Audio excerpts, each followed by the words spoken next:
Hello and welcome. I'm going to show you some quick reminders in terms of online learning 101.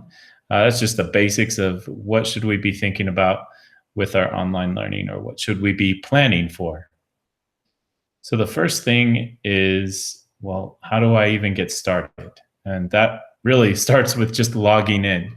There are instructions for logging into your Chromebook, but we're going to focus more on logging into your apps and tools on websites. The first thing that you are going to start with when logging into other tools is something called ClassLink. Here's a quick video to demonstrate that.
I'm going to go back through the parts of that video, but turn the volume off and kind of narrate through what was happening.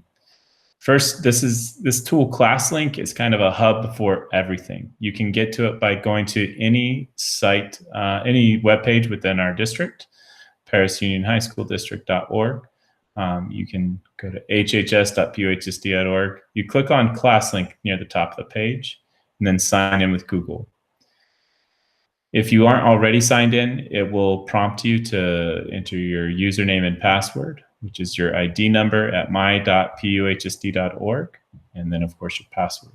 Here are all the apps that are connected to that account. One of the main ones is Canvas.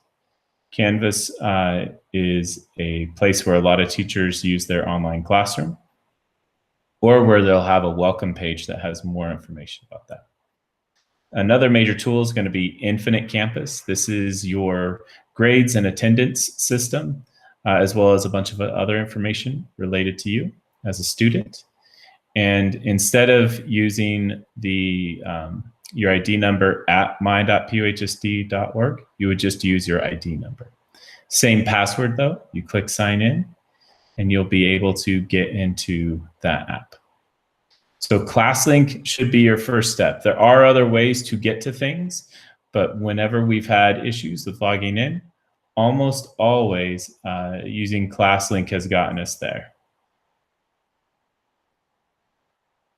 Now let's see what we have next.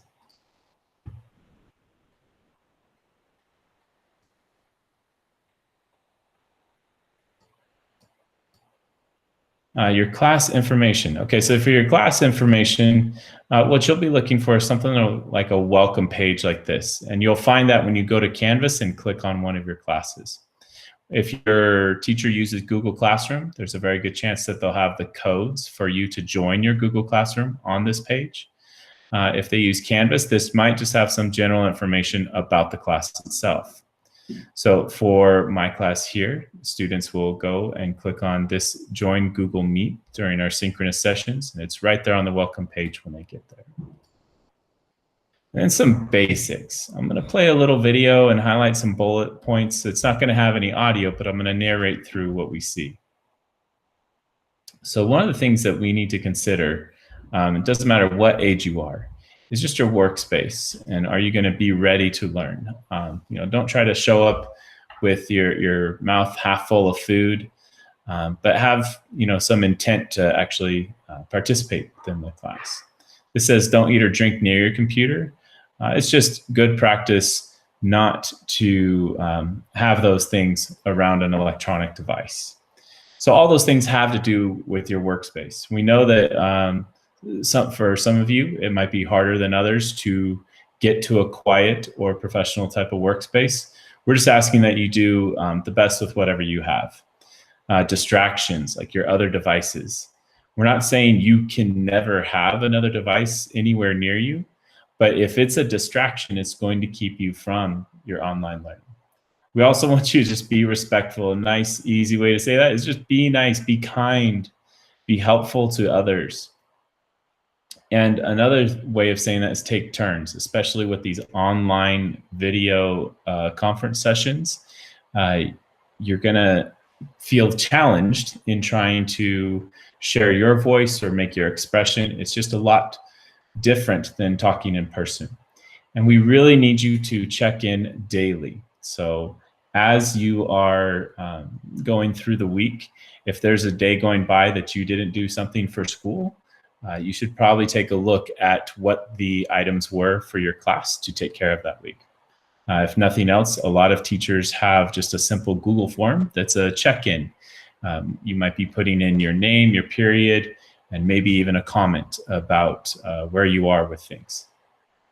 That's all I have for Online Learning 101, just real basic. There's plenty of additional detail that you should be looking for with the classroom expectations from your teachers and also probably from other students.